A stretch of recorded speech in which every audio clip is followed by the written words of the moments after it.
നമസ്കാരം. പുതിയ വീഡിയോയിലേക്ക് ഏവർക്കും സ്വാഗതം. ഇന്ന് നമ്മൾ പറയാൻ പോകുന്നത് ഇലക്ഷൻ 2025 രണ്ട് ഫോറങ്ങൾ കൂടി ഒന്ന് പരിചയപ്പെടാനുണ്ട്. ആ ഫോറം പരിചയപ്പെടുകയാണ് ഈ വീഡിയോയിൽ. അതിനു മുമ്പ് ഞാൻ വോട്ടേഴ്സ് അക്കൗണ്ട് 24A പറഞ്ഞപ്പോൾ 2 പോയിന്റ് പറഞ്ഞിട്ടില്ല. അതിവിടെ ഒന്നുകൂടി സൂചിപ്പിക്കുകയാണ്. 24Aയിൽ വോട്ടുകളുടെ കണക്ക് വളരെ ഇമ്പോർട്ടൻ്റ് ആയ ഒന്നാണ്. അതിൽ മൂന്നാമത്തത് പറയുന്ന ഒരു കാര്യമുണ്ട്. 35C ചട്ടപ്രകാരം വോട്ട് രേഖപ്പെടുത്താത്ത സമ്മതിദായകരുടെ എണ്ണം എന്നാണ്. അപ്പോൾ 35C പ്രകാരം എന്നാണ് പറഞ്ഞിരിക്കുന്നത്. യഥാർത്ഥത്തിൽ ആ ചട്ടം 35D ആണ്. അത് നമ്മൾ തിരുത്തേണ്ട, അത് ആ ഫോമിൽ വന്ന ഒരു പ്രിന്റഡ് തകരാറാണ്. ഇത് എന്താണെന്ന് വെച്ചാൽ, നമ്മളൊരു വോട്ടർ പ്രൊസീജിയേഴ്സ് ഒക്കെ കഴിഞ്ഞു. ഫസ്റ്റ് പോളിംഗ് ഓഫീസർ വിളിച്ചു, second polling officer voter slip ഒപ്പിടിച്ചു, മഷി കുത്തി വോട്ടർ സ്ലിപ്പ് കൊടുത്തു. തേർഡ് പോളിംഗ് ഓഫീസർ അടുത്തെത്തി, ആ വോട്ടർ സ്ലിപ്പ് കൊടുത്തു. തേർഡ് പോളിംഗ് ഓഫീസർ ഇദ്ദേഹത്തെ വോട്ട് ചെയ്യാൻ അനുവദിച്ചു. ആ വോട്ടിംഗ് കമ്പാർട്ട്മെന്റിലേക്ക് പോകുന്ന സമയത്ത് അദ്ദേഹം തീരുമാനിക്കുകയാണ്, ഈ വോട്ട് ഞാൻ ചെയ്യുന്നില്ല. അത് പ്രിസൈഡിംഗ് ഓഫീസറോട് അദ്ദേഹം പറയുന്നു, ഞാൻ വോട്ട് ചെയ്യുന്നില്ല. അപ്പോൾ അങ്ങനെ ഒരു സാഹചര്യം വന്നാൽ നമ്മൾ അദ്ദേഹത്തെ നിർബന്ധിക്കേണ്ട ആവശ്യമില്ല. അദ്ദേഹത്തിന് വോട്ട് ചെയ്യാതെ പുറത്തേക്ക് പോകാം. അങ്ങനെ വോട്ട് ചെയ്യാതെ പോകുന്ന ഒരാളെയാണ് ഈ മൂന്നാമത്തെ ഇത് പ്രകാരം 35C ചട്ടപ്രകാരം വോട്ട് രേഖപ്പെടുത്താത്ത സമ്മതിദായകരുടെ എണ്ണത്തിൽ പെടുത്തേണ്ടത്. ഇപ്പൊ സംഗതി അങ്ങനെ ഒരാൾ ഉണ്ടെങ്കിൽ നമ്മൾ അവിടെ നടക്കുന്ന ക്രമീകരണം എങ്ങനെയാന്ന് വെച്ചാൽ, തൊട്ടടുത്ത ആളെ വിളിക്കും.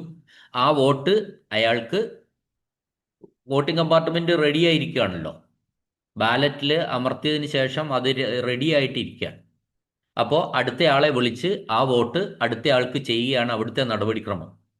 അങ്ങനെ ചെയ്യുമ്പോൾ ഒരു വോട്ട് യഥാർത്ഥത്തിൽ മെഷീനിൽ കുറവും വോട്ടേഴ്സ് അക്കൗണ്ടിൽ ഇപ്പുറത്ത്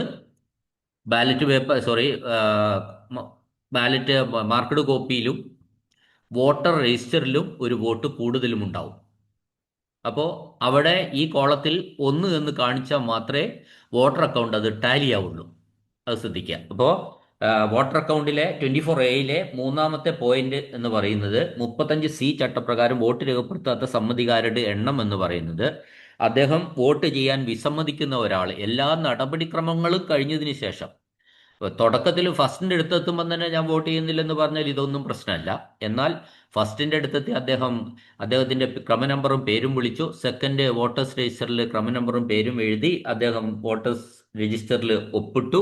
അദ്ദേഹത്തിന് സ്ലിപ്പ് കൊടുത്തു. തേർഡിന്റെ അടുത്ത് പോയി സ്ലിപ്പ് പിന്നെ അവിടെ കൊടുത്തു. ബാലറ്റ് ബട്ടൺ അമർത്തി തേർഡ് പോളിംഗ് ഓഫീസർ അദ്ദേഹം അതെല്ലാം കഴിഞ്ഞതിന് ശേഷമാണ് അയാൾ തീരുമാനിക്കുന്നതെങ്കിൽ ആണ് ഈ കോളത്തിൽ അത്തരം വോട്ടർമാരുടെ പേരെഴുതേണ്ടത്. ഇനി നാലാമത്തത് 35B പ്രകാരം വോട്ട് രേഖപ്പെടുത്താത്ത സമ്മതിദായകരുടെ എണ്ണം. നാലാമത്തത് വോട്ടർ അക്കൗണ്ട് 24Aയിൽ നാലാമത്താണ് പറയുന്നത്.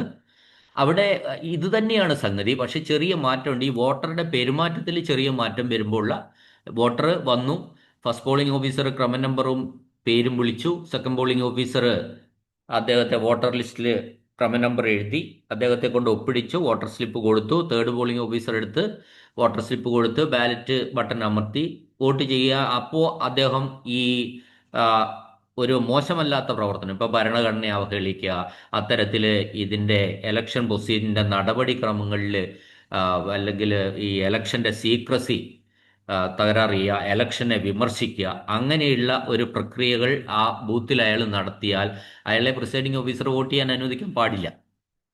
അപ്പോൾ അത്തരം ഒരു സാഹചര്യത്തിൽ ഈ വോട്ട് രേഖപ്പെടുത്താത്ത സമ്മതിദായകരാണ് ഈ രണ്ടാമത്തെ 4 പറയുന്ന 35B പ്രകാരം വോട്ട് രേഖപ്പെടുത്താത്ത സമ്മതിദായകരുടെ എണ്ണത്തിൽ വരുന്നത്. ഇപ്പൊ രണ്ടും നടപടിക്രമം രണ്ടിലും 3ലും 4ലും 35C എന്ന് പറയുന്നതിലും 35B എന്ന് പറയുന്നതിലും സംഗതി ഒരേ ഇത് തന്നെയാണ്. പക്ഷെ സ്വഭാവത്തിൽ ചെറിയ മാറ്റമുണ്ട് എന്ന് മാത്രമേ ഉള്ളൂ.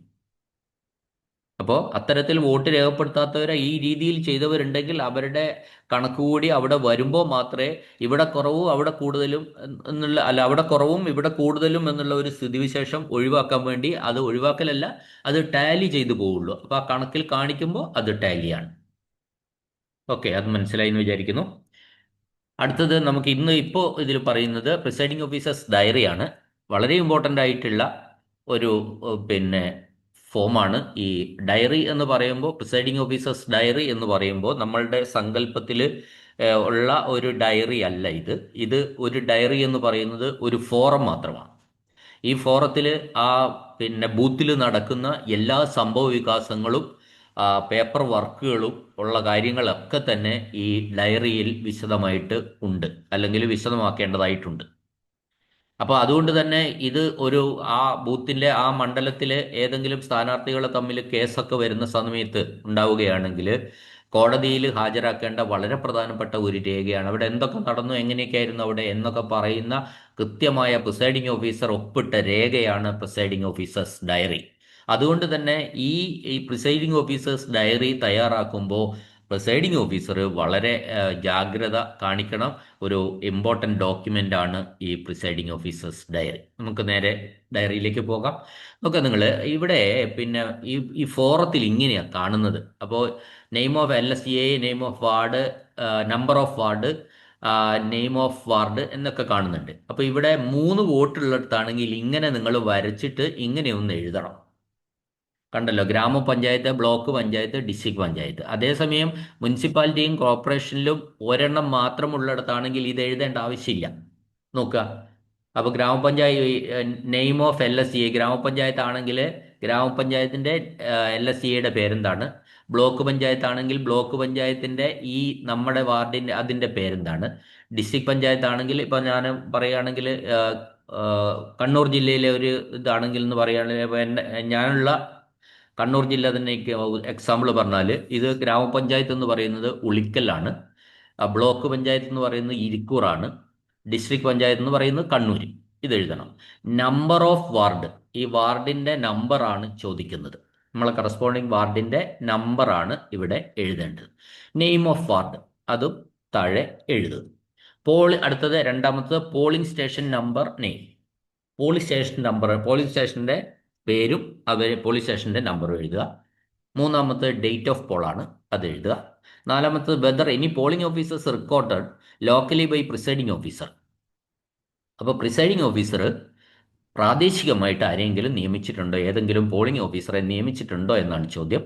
അവിടെ ഇത്തരത്തിലൊരു അവകാശം പ്രിസൈഡിംഗ് ഓഫീസർക്ക് ഉണ്ട്, അധികാരമുണ്ട്. നമ്മുടെ പോളിംഗ് ടീമിൽപ്പെട്ട ഏതെങ്കിലും ഒരു ഉദ്യോഗസ്ഥന് എന്തെങ്കിലും ഒരു ബുദ്ധിമുട്ട് വന്നാൽ, ആ ഒരു അസുഖമോ പെട്ടെന്നൊരു വയ്യാഴികയൊക്കെ വന്നാൽ, അത് പ്രിസൈഡിംഗ് ഓഫീസർക്ക് പ്രാദേശികമായിട്ട് അദ്ദേഹത്തിന് ഈ ഓഫീസറായിട്ട് ഒരാളെ നിയമിക്കാവുന്നതാണ്. അങ്ങനെ നിയമിച്ചിട്ടുണ്ടോ എന്നാണ് ചോദ്യം. അത് യെസ് ആണെങ്കിൽ മാത്രം, ഉണ്ടെങ്കിൽ ഇല്ല. യെസ് ആണെങ്കിൽ മാത്രം അപ്പോൾ അദ്ദേഹത്തിൻ്റെ പേരും അഡ്രസ്സും ഈ കോളത്തിൽ എഴുതണം. 4B. Okay. 5 EVM used in polling സ്റ്റേഷനാണ്. അഞ്ചാമത്തത് EVM ആണ്. നോക്കുക, EVMൽ എ കൺട്രോൾ യൂണിറ്റ് ആണ് ആദ്യം എടുത്തിരിക്കുന്നത്. A control unit. Number of CUs, ഇപ്പോൾ നോക്കുക എത്ര കൺട്രോൾ യൂണിറ്റ് ഉണ്ടായിരുന്നു. നമ്മുടെ അടുത്ത് 1 ഉണ്ടാവാം, ചിലപ്പോൾ തകരാറ് വന്നാൽ 2 ഉണ്ടാവാം, അല്ലെങ്കിൽ ചിലപ്പോൾ ഈ സ്ഥാനാർത്ഥികളുടെ എണ്ണം വളരെ കൂടിയാൽ 2 ഉണ്ട്. സാഹചര്യങ്ങളൊക്കെ ഉണ്ട്. അതായത് 15 15 സ്ഥാനാർത്ഥികളിൽ കൂടുതൽ ഒരിടത്ത് വന്നാൽ 4ാമതൊരു ബാലറ്റ് യൂണിറ്റ് ഉണ്ടാവും. 4 ബാലറ്റ് യൂണിറ്റിലും കൂടുതൽ കണക്ഷൻ വേണ്ടി വന്നാൽ ഇപ്പുറത്ത് 2ാമതൊരു കൺട്രോൾ യൂണിറ്റ് വേണ്ടി വരും. അങ്ങനെയുള്ള സാഹചര്യങ്ങളൊക്കെ ഉണ്ട്. അല്ലെങ്കിൽ കൺട്രോൾ യൂണിറ്റിന് കംപ്ലൈൻറ്റ് വന്നു കഴിഞ്ഞിട്ട് നമ്മൾ മറ്റൊരു കൺട്രോൾ യൂണിറ്റ് വെക്കുക, അത്തരം സാഹചര്യങ്ങളുണ്ട്. എനിവേ, നമ്പർ ഓഫ് CUs, എത്ര കൺട്രോൾ യൂണിറ്റ് ഉണ്ടായിരുന്നു. 1 ആണെങ്കിൽ 1, അല്ലെങ്കിൽ 2 ഉപയോഗിച്ചിട്ടുണ്ട് 2 എഴുതുക. സീരിയൽ നമ്പേഴ്സ് ഓഫ് കൺട്രോൾ യൂണിറ്റിന് ഒരു സീരിയൽ നമ്പർ ഉണ്ട്. നമ്മൾ നേരത്തെ നമ്മുടെ പ്രിസൈഡിംഗ് ഓഫീസറുടെ പേഴ്സണൽ ഡയറിയിൽ, ഞാൻ കഴിഞ്ഞ ക്ലാസ്സിൽ തന്നെ പറഞ്ഞിരുന്നു, പ്രിസൈഡിംഗ് ഓഫീസറുടെ പേഴ്സണൽ ഡയറിയിൽ ഇതൊക്കെ എഴുതി വെക്കണമെന്ന് പറഞ്ഞിരുന്നു. അപ്പോൾ സീരിയൽ നമ്പർ എഴുതുക, കൺട്രോൾ യൂണിറ്റിൻ്റെ സീരിയൽ നമ്പർ ഓഫ് DMM, അതാണ് അടുത്തത് പറയുന്നത്. DMMൻ്റെ നമ്പർ എന്നാ പറയുന്നത്. DMM നമ്പർ എന്ന് പറയുന്നത് ഡിറ്റാച്ചബിൾ മെമ്മറി മൊഡ്യൂൾ എന്ന് പറയുന്ന ഒരു നമ്പറാണ്. Detachable memory module. അപ്പോൾ ഇതെങ്ങനെയാ കിട്ടുക എന്ന് ചോദിച്ചാൽ, നമുക്കറിയാം നമ്മൾ കണക്ഷൻ കൊടുത്തു. ഈ 3 ബാലറ്റ് യൂണിറ്റും വെച്ചിട്ട് മൂന്നാമത്തെ ബാലറ്റ് യൂണിറ്റിൻ്റെ അടിയിൽ നിന്ന് ഉള്ള കോഡ് വയർ രണ്ടാമത്തെ ബാലറ്റിംഗ് യൂണിറ്റിൻ്റെ ബാക്കിലുള്ള ആ ലിഡ് തുറന്ന് അതിനകത്ത് കാണുന്ന പ്ലഗിലേക്ക് കുത്തുക. ആ ചോപ്പും ചോപ്പും കോയിൻസൈഡ് ചെയ്യണം. രണ്ടാമത്തെ പിന്നെ കോഡ് വയർ, രണ്ടാമത്തെ ബാലറ്റിംഗ് യൂണിറ്റിൻ്റെ കോഡ് വയർ, അത് ഒന്നാമത്തെ ബാലറ്റിംഗ് യൂണിറ്റിൻ്റെ ബാക്കിലുള്ള ലിഡ് തുറന്ന് അവിടെ നമ്മൾ ആ പ്ലഗിൽ കുത്തുക. ഒന്നാമത്തെ ബാലറ്റ് യൂണിറ്റിൻ്റെ ബാക്കിലുള്ള കോഡ് വയർ, അത് കൺട്രോൾ യൂണിറ്റിൻ്റെ ബാക്കിലുള്ള ഡോർ തുറന്ന് അവിടെ പ്ലഗ് കുത്തുക. ആ ചോപ്പ് കളർ അവിടെയൊക്കെ ഉണ്ട്. ആ ചോപ്പും പ്ലഗിൽ കുത്തുന്ന ഇതിലെ ചോപ്പും തമ്മിൽ ഒന്ന് കോയിൻസൈഡ് ചെയ്യണം, അത്രയേ ഉള്ളൂ. അപ്പം 3, 2, 1 കൺട്രോൾ യൂണിറ്റ്. ഇങ്ങനെ ഇതിൻ്റെ കണക്ഷൻ പോകുന്നത്. 3-ൽ നിന്ന് 2-ലേക്ക്, 2-ൽ നിന്ന് 1-ലേക്ക്, 1-ൽ നിന്ന് കൺട്രോൾ യൂണിറ്റിലേക്ക്, ഇങ്ങനെയാ കണക്ഷൻസ് പോകുന്നത്. അങ്ങനെ കണക്ഷൻ കൊടുത്തതിന് ശേഷം നമ്മൾ കൺട്രോൾ യൂണിറ്റിൻ്റെ ബാക്കിലെ പവർ സ്വിച്ച് ഓൺ ചെയ്യുക. ഓൺ ചെയ്ത് കഴിഞ്ഞാൽ ഈ കൺട്രോൾ യൂണിറ്റിൽ സ്ക്രീനിൽ നമുക്ക് ഡിസ്പ്ലേ കാണാം. ഡിസ്പ്ലേയിൽ SEC കേരള ആദ്യം വരുന്ന ഡിസ്പ്ലേ ആയിരിക്കും. SEC കേരള, അത് കഴിഞ്ഞ് ഡേറ്റും ടൈമും വരും. അത് കഴിഞ്ഞാൽ വരുന്ന ഒന്നാണ് കൺട്രോൾ യൂണിറ്റിൻ്റെ നമ്പറും DMM നമ്പറും വരും. അപ്പോൾ ഡിസ്പ്ലേയിൽ നമുക്കിത് നേരത്തെ കാണാം. ഇത് നേരത്തെ തന്നെ ഈ DMM നമ്പർ നമ്മുടെ പേഴ്സണൽ ഡയറിയിൽ സീരിയൽ നമ്പറും DMM നമ്പറും BUവിൻ്റെയും CUവിൻ്റെയും DMM ഒക്കെ നമ്മൾ രേഖപ്പെടുത്തി നമ്മളുടെ വ്യക്തിപരമായ ഡയറി അല്ലെങ്കിൽ നോട്ട്ബുക്കിൽ നമ്മൾ അതൊക്കെ രേഖപ്പെടുത്തി വെച്ചിരിക്കണം. അതാണ് DMM നമ്പർ എന്ന് പറഞ്ഞിരിക്കുന്നത്. ഇനി ബാലറ്റ് യൂണിറ്റ് ആണ്. ബാലറ്റ് യൂണിറ്റിൻ്റെ സീരിയൽ നമ്പർ എഴുതുക. അപ്പോൾ 3 ബാലറ്റ് യൂണിറ്റ് ഉണ്ടെങ്കിൽ 3 നമ്പർ എഴുതുക. ഇപ്പോഴത്തെ നമ്പർ 3 3 എഴുതുക. അപ്പുറത്ത് അതിൻ്റെ 3ൻ്റെയും സീരിയൽ നമ്പർ എഴുതുക. ഇനി അടുത്തത് ഗ്രീൻ പേപ്പർ സീലാണ്. ഗ്രീൻ പേപ്പർ സീൽ എന്ന് പറയുന്ന പച്ച സീല് കൺട്രോൾ യൂണിറ്റ് സീൽ ചെയ്യാൻ ഉപയോഗിക്കുന്ന ഒരു പേപ്പർ സീലാണ്. അത് എത്ര എണ്ണം നമ്മൾ യൂസ് ചെയ്തിട്ടുണ്ട്, 1 ആണെങ്കിൽ 1 എഴുതുക. ആ യൂസ് ചെയ്തതിൻ്റെ പേപ്പർ സീലിൻ്റെ നമ്പർ എത്രയാണ്, രണ്ടാമത്തെ column. Number of green paper seals returned, എത്ര എണ്ണം തിരികെ കൊടുത്തു. ഇപ്പോൾ 3 എണ്ണമാണ് നമുക്ക് തന്നതെങ്കിൽ 2 എണ്ണം നമ്മൾ തിരികെ കൊടുത്തിട്ടുണ്ടാവും. ഓക്കെ, അടുത്തത് സ്ട്രിപ്പ് സീലാണ്. സ്ട്രിപ്പ് സീൽ എന്ന് പറഞ്ഞാൽ കൺട്രോൾ യൂണിറ്റിന് ചുറ്റുന്ന ആ സീലാണ് സ്ട്രിപ്പ് സീൽ. അതിൽ ചോദ്യങ്ങൾ ഇതൊക്കെയാണ്. Number of strip seal used, എത്ര സ്ട്രിപ്പ് സീൽ ഉപയോഗിച്ചിരിക്കുന്നു. സാധാരണഗതിയിൽ ഒരു സ്ട്രിപ്പ് സീൽ മാത്രമേ വേണ്ടുള്ളൂ. Serial number of strip seal used, ആ സീരിയൽ നമ്പർ യൂസ് ചെയ്യുന്ന സ്ട്രിപ്പ് സീലിൻ്റെ സീരിയൽ നമ്പർ എത്രയാണ്. Number of strip seal return, എത്ര തിരികെ കൊടുത്തു റിട്ടേണിംഗ് ഓഫീസർക്ക്, അതാണ് ചോദ്യം. അപ്പോൾ നമ്മളിവിടെ മനസ്സിലാക്കേണ്ട കാര്യം, ഈ ഇവിടെ ഗ്രീൻ പേപ്പർ സീലിൻ്റെ ഉപയോഗിച്ച ഗ്രീൻ പേപ്പർ സീലിൻ്റെ സീരിയൽ നമ്പറും ഉപയോഗിച്ച സ്ട്രിപ്പ് സീലിൻ്റെ സീരിയൽ നമ്പറും ഉപയോഗിച്ച സ്പെഷ്യൽ ടാഗിൻ്റെ സീരിയൽ നമ്പറും ഒക്കെ നമ്മളുടെ പേഴ്സണൽ ഡയറിയിൽ, നമ്മൾ വ്യക്തിപരമായിട്ട് നമ്മൾ ഒരു ഡയറി കൊണ്ടുവന്നിട്ടുണ്ടെങ്കിൽ, ഒരു നോട്ട് ബുക്ക് കൊണ്ടുവന്നിട്ടുണ്ടെങ്കിൽ അതിൽ നോട്ട് ചെയ്ത് വെച്ചിരിക്കണം. എപ്പോഴും ഇതൊക്കെ ആവശ്യം വരും. ഓക്കെ, അടുത്ത പോളിംഗ് ഏജൻസ് ആണ്. Number of candidates who are appointed polling agents at the polling. നമ്മുടെ പോളിംഗ് ഏജന്റുമാരെ എത്ര പേരെ നിയമിച്ചിട്ടുണ്ട്. അത് നിയമിക്കുന്നത് സ്ഥാനാർത്ഥിയോ സ്ഥാനാർത്ഥിയുടെ ചീഫ് ഇലക്ഷൻ ഏജന്റോ ആയിരിക്കും. Total number of polling agents appointed. ആദ്യത്തെ ചോദ്യം, number of candidates who had appointed polling agents at the എത്ര സ്ഥാനാർത്ഥികൾ പോളിംഗ് സ്റ്റേഷനിൽ പോളിംഗ് ഏജന്റുമാരെ നിയമിച്ചിട്ടുണ്ട്. ഇപ്പൊ നമുക്ക് ചിലപ്പോൾ 3-ലും കൂടി ഗ്രാമം, ബ്ലോക്ക്, ജില്ലയിലും കൂടി ചിലപ്പോൾ ഒരു 15 അല്ലെങ്കിൽ 20 കാൻഡിഡേറ്റ്സ് ഉണ്ടെങ്കിൽ ആ 20 കാൻഡിഡേറ്റും പോളിംഗ് ഏജന്റിനെ നിയമിക്കണമെന്നില്ല. സ്വതന്ത്രന്മാരൊന്നും അത് ഉണ്ടാവില്ല. അപ്പോൾ എത്ര പേര് നിയമിച്ചിട്ടുണ്ട് ആദ്യത്തെ ചോദ്യം. എത്ര സ്ഥാനാർത്ഥികൾ നിയമിച്ചിട്ടുണ്ട്. അതിൽ ബി ചോദിക്കുന്നത് total number of polling agents appointed, എത്ര പോളിംഗ് ഏജൻറ്റ്സ് എത്ര പേര്, അത് ഏജൻസ് എത്ര പേരുണ്ടായിട്ടുണ്ട്. ആദ്യത്തേത് എത്ര സ്ഥാനാർത്ഥികൾ നിയമിച്ചിട്ടുണ്ടെന്നാണ്. രണ്ടാമത്തത് എത്ര പോളിംഗ് ഏജൻസ് അപ്പോയിന്റ് ചെയ്തിട്ടുണ്ട്. മൂന്നാമത്തത് C, number of polling agents attended mock poll. Mock പോളിന് എത്ര ഏജന്റുമാർ, ഇപ്പം നമ്മൾ 15 പേരെ അപ്പോയിന്റ് ചെയ്തിട്ടുണ്ടെങ്കിൽ പോലും ചിലപ്പോൾ മോക്ക് പോളിന് 5 പേരെ അറ്റൻഡ് ചെയ്തിട്ടുണ്ടാവും. അതെത്രയാണെന്ന ചോദ്യം. അടുത്തത് D, number of polling agents at the close of poll. തീരുന്ന സമയത്ത്, ക്ലോസിങ് സമയത്ത് എത്ര ഏജന്റുമാരുണ്ടായിരുന്നു, ആ സീല് വെക്കുക. ബോക്സ് സീല് വെക്കുന്ന സമയത്ത്, അവസാനം എൻഡ് ഓഫ് ദ പോളിൽ ബോക്സ് സീല് വെക്കുന്ന സമയത്ത് എത്ര പേരുണ്ടായിരുന്നു എന്നാണ് അടുത്ത ചോദ്യം. അടുത്തത് ടെൻഡേഡ് ബാലറ്റ് പേപ്പറാണ്, ഏഴാമത്തത്. ടെൻഡേഡ് ബാലറ്റ് പേപ്പർ എന്ന് പറയുന്നത് വോട്ടറുടെ വോട്ട് നേരത്തെ ആരെങ്കിലും ചെയ്തു പോയിട്ടുണ്ടെങ്കിൽ അയാൾക്ക് കൊടുക്കുന്ന ഒരു ബാലറ്റ് പേപ്പറാണ് ടെൻഡേഡ് ബാലറ്റ് പേപ്പർ. അത് നമുക്ക് 3 വോട്ടുള്ളിടത്താണെങ്കിൽ ഗ്രാമം, ബ്ലോക്ക്, ജില്ല, മൂന്നിനും 3 കളറിൽ 3 പട്ടിക തന്നിട്ടുണ്ടാവും. Number and tendered ballot papers issued for using. അപ്പോൾ ഏതൊക്കെയാണ് നമ്മൾ ഉപയോഗിച്ച ബാലറ്റ് പേപ്പറിന്റെ ഈ നമ്പർ, എത്ര എണ്ണമാണ് എന്നാ ചോദിച്ചത്. Number of tendered ballot papers issued for using. നമുക്ക് ഉപയോഗിക്കാൻ എത്ര എണ്ണമാണ് തന്നിട്ടുള്ളത്. അപ്പോൾ അത് 10 വീതമാണ് തന്നിട്ടുള്ളതെങ്കിൽ നമുക്ക് അവിടെ എഴുതാം 3 ഇൻറ്റു GP 10, BP 10, DP 10 എന്ന് എഴുതിയാൽ മതി. അല്ല, 20 തന്നിരിക്കുന്നത്, 20 എന്ന് എഴുതാം. Number of tendered ballot papers used. അപ്പോൾ അത് ഈ ബാലറ്റ് പേപ്പർ അക്കൗണ്ടിൻ്റെ, ടെൻഡേഡ് ബാലറ്റ് പേപ്പർ അക്കൗണ്ടിൻ്റെ 21B ആയിട്ട് ടാലി ചെയ്യണമെന്നാണ് പറഞ്ഞിരിക്കുന്നത്. ഓക്കെയാണ്, അത് ശരിയാണ്. അപ്പോൾ ഓരോന്ന് വീതം ഉപയോഗിച്ചു എന്ന് വെച്ചോ ടെൻഡേഡ് ബാലറ്റ് പേപ്പർ. അപ്പോൾ നമ്മൾ ആ കോളത്തിൽ എഴുതുന്നു GP 1, BP 1, DP 1. അപ്പോൾ ഒന്നും ഇപ്പുറത്ത് ബാക്കി ആകത്ത് കിട്ടിയത് 10 ആയിരിക്കും, അത് ഉപയോഗിച്ചത് 1ആണ്. ഇനി എട്ടാമത്തെ, number of voters. Total number of voters total number of voters assigned to the polling station. അത് ഈ പോളിംഗ് സ്റ്റേഷനിലേക്ക് അസൈൻ ചെയ്തിട്ടുള്ള സമ്മതിദായക പട്ടികയിൽ എത്രയാണ് എന്ന ചോദ്യം. അതായത് ഈ പോളിംഗ് സ്റ്റേഷനിൽ വോട്ട് ചെയ്യാൻ പറ്റുന്നവരുടെ എണ്ണം, അത് നമ്മുടെ മാർക്ക്ഡ് കോപ്പിയിലുള്ള എണ്ണം, ആകെ എണ്ണം കുറയ്ക്കണം. അതിൽ മാർക്ക് ചെയ്തിട്ടുള്ള PB ആണ്, പോസ്റ്റൽ ബാലറ്റ് എത്ര മാർക്ക് ചെയ്തിട്ടുണ്ടോ അതിനെ കുറയ്ക്കണം.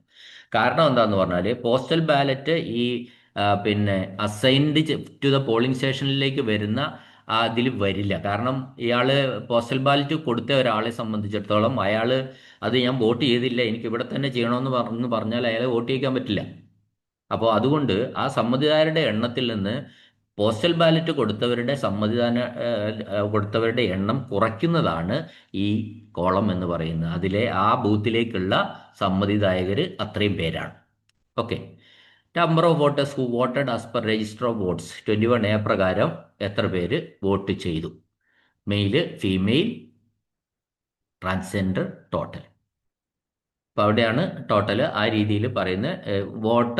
വോട്ടഡ് ആസ് പെർ രജിസ്റ്റർ ആണ് കേട്ടോ, അത് നമ്മൾ ശ്രദ്ധിക്കണം. അത് നമ്മൾ 35C 35B പ്രകാരം ഉള്ളതുണ്ടെങ്കിൽ അത് വേറെയാണ് വരിക. പിന്നെ 9ാമത്തെ, total number of votes recorded in the EVM. EVM-ൽ എത്ര റെക്കോർഡ് ചെയ്തിരിക്കുന്നു. ഇപ്പോൾ വോട്ടേഴ്സ് രജിസ്റ്ററിലുള്ളത് തന്നെ EVM-ലും ഓക്കെ ആണെങ്കിൽ ക്ലിയർ ആണ്. അല്ല, ഈ വ്യത്യാസം ഉണ്ടെങ്കിൽ അതിന് കാരണം നമ്മൾ ബോധിപ്പിക്കേണ്ടിയിരിക്കുന്നു. ചലഞ്ചഡ് വോട്ട്, അടുത്തത് 10ാമത്തെയാണ് challenged vote. Number allowed, number rejected, amount forfeited. അപ്പോൾ നമ്പർ അലൗഡ് എന്ന് പറഞ്ഞാൽ ഈ ചലഞ്ച് അനുവദിച്ചിട്ടുണ്ട്. ചലഞ്ച് അനുവദിക്കപ്പെട്ടിട്ടുണ്ടെങ്കിൽ ഈ ചലഞ്ച് വരുന്നത് യഥാർത്ഥത്തിൽ ഒരു വോട്ടറുടെ നിജസ്ഥിതിയെ സംബന്ധിക്കുന്ന കാര്യം വരുമ്പോഴാണ്. അപ്പോൾ വോട്ടറുടെ നിജസ്ഥിതി എന്ന് പറയുന്നത് ആ വോട്ടർ അദ്ദേഹം അല്ലാതിരിക്കുക, അതാണ് പ്രധാനമായിട്ട് വരിക ഒരു കാര്യം. എന്നാൽ അദ്ദേഹത്തിൻ്റെ ID കാർഡുണ്ട്, അദ്ദേഹത്തിൻ്റെ അഡ്രസ്സ് അത് തന്നെയാണ്, അച്ഛൻ്റെ പേര് അത് തന്നെയാണ് എങ്കിൽ അയാൾ ആണെന്ന് ഉറപ്പ് വന്നാൽ അദ്ദേഹത്തെ വോട്ട് ചെയ്യിക്കാവുന്നതാണ്. പക്ഷെ ഒരു ചലഞ്ച് വന്നാൽ, ഒരുപക്ഷെ അതല്ല എങ്കിൽ, ഞാൻ നേരത്തെ പറഞ്ഞതാണ്, ചലഞ്ച് വരുമ്പോൾ നമ്മൾ വളരെ ശ്രദ്ധിക്കണം. ഒരു കാര്യം പറയുന്നത്, നമ്മൾ എല്ലാത്തിനെയും നമ്മൾ ചലഞ്ചായിട്ട് എടുക്കേണ്ട ആവശ്യമില്ല. ഈ പോളിംഗ് ഏജൻസ് വെറുതെ ഇങ്ങനെ പറഞ്ഞുകൊണ്ടിരിക്കുന്ന എഴുന്നേറ്റ് നിന്ന് സാർ അതല്ല ഇതല്ല അങ്ങനെയൊക്കെ പറയുന്ന കാര്യങ്ങളൊന്നും നമ്മൾ ചലഞ്ചിഡിൽ പെടുത്തരുത്. അപ്പം തന്നെ നമ്മൾ പറയരുത് 10 രൂപ എടുക്ക്, ആ 10 രൂപ വെച്ചിട്ട് റെസീറ്റ് മുറിച്ചു, ഇനി പറയാനുള്ളത് പറഞ്ഞു എന്ന് പറയുന്ന സ്റ്റൈല് നമ്മളുടെ വോട്ടിംഗ് പ്രൊസീജിയറിൽ തടസ്സങ്ങൾ ഉണ്ടാക്കും. അപ്പം അദ്ദേഹം ഈ ആരെങ്കിലും അത്തരത്തിൽ സംസാരിക്കാൻ തുടങ്ങിയാൽ അവർ പറയട്ടെ, പറയാനുള്ള ഒരു അവകാശം പ്രിസൈഡിംഗ് ഓഫീസർക്ക് അവർക്ക് കൊടുക്കുക. അവർ പറഞ്ഞു കഴിയുമ്പോൾ തന്നെ ഈ പ്രശ്നവും ചിലപ്പോൾ സോൾവ് ചെയ്തിട്ടുണ്ടാവും.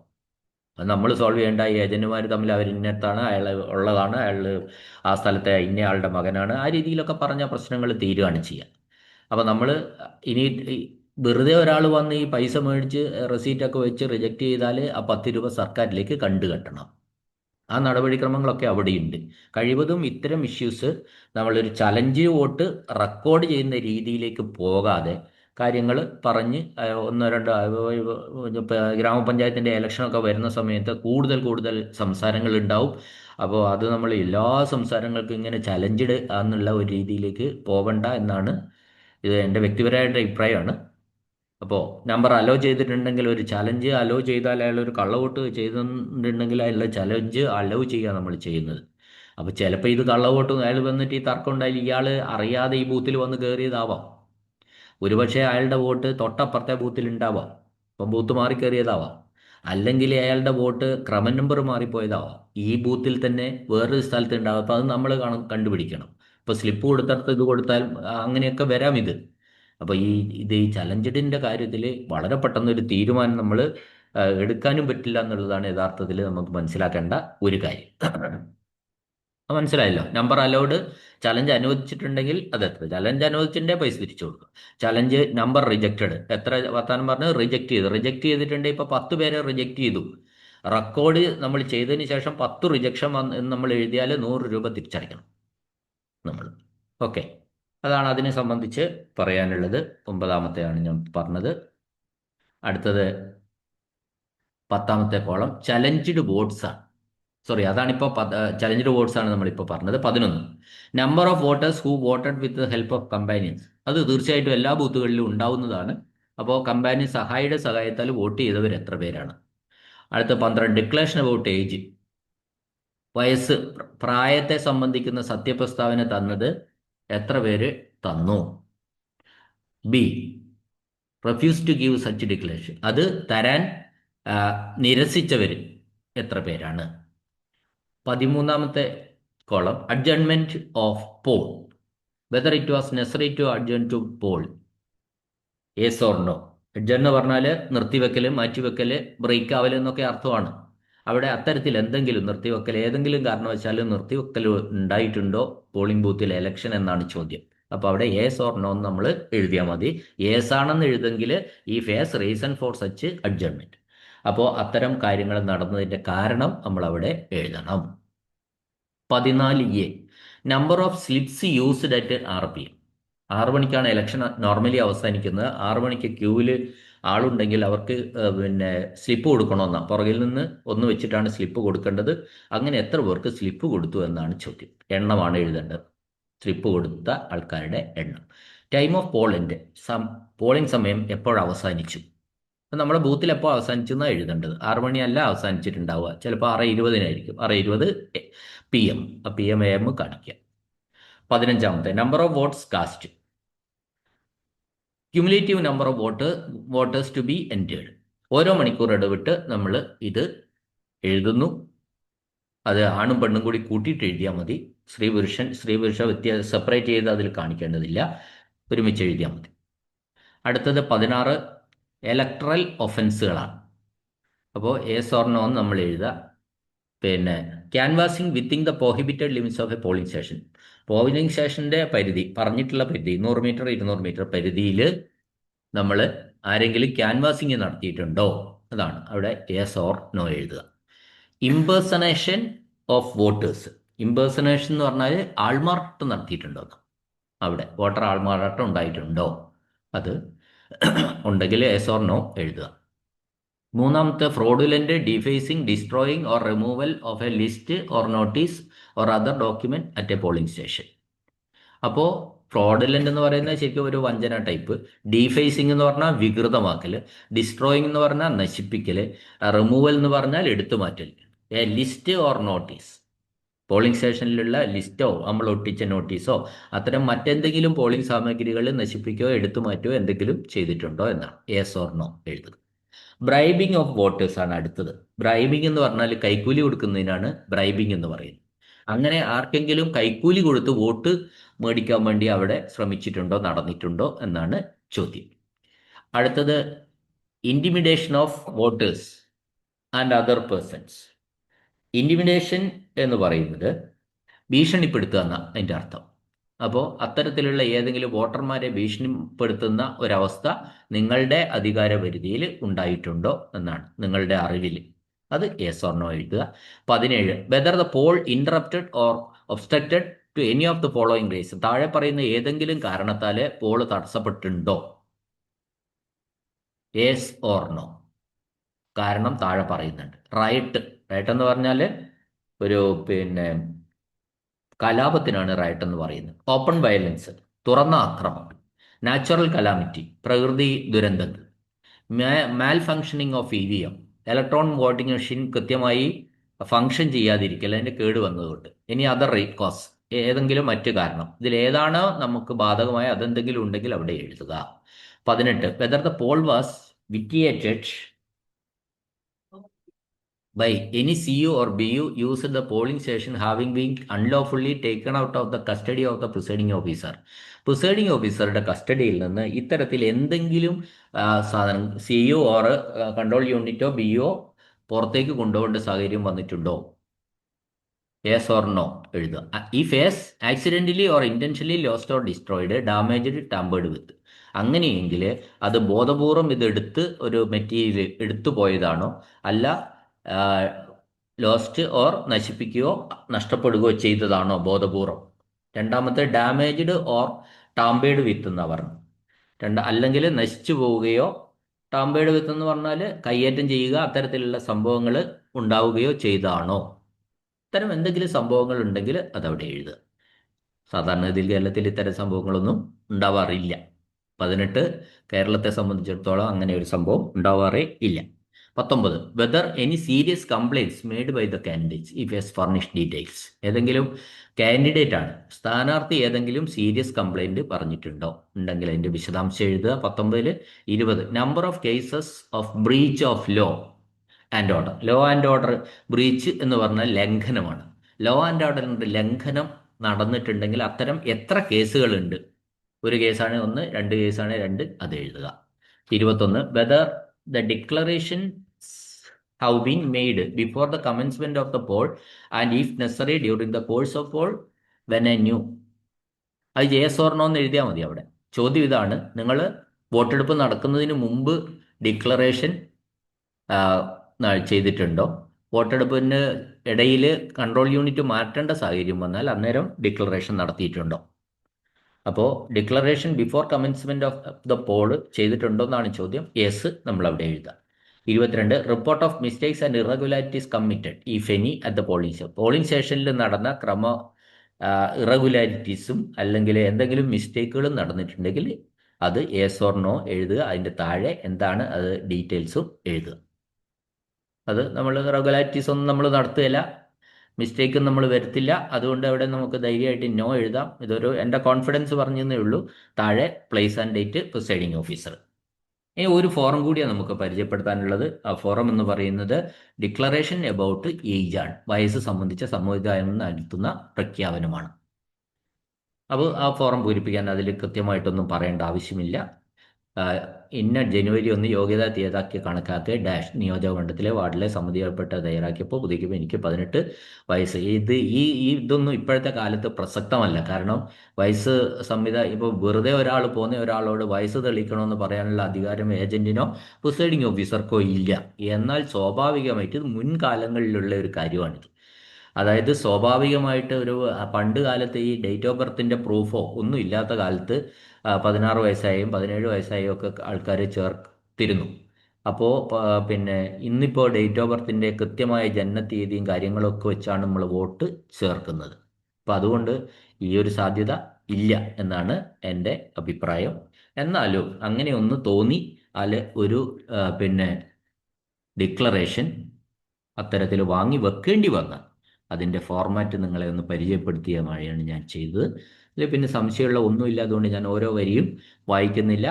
പ്രിസൈഡിംഗ് ഓഫീസർ അടിയിൽ ഒപ്പിടുക, തീയതിയിടുക, എല്ലാം കംപ്ലീറ്റ് ആയിരിക്കണം. കാരണം ഇതെല്ലാം റെക്കോർഡാണ്.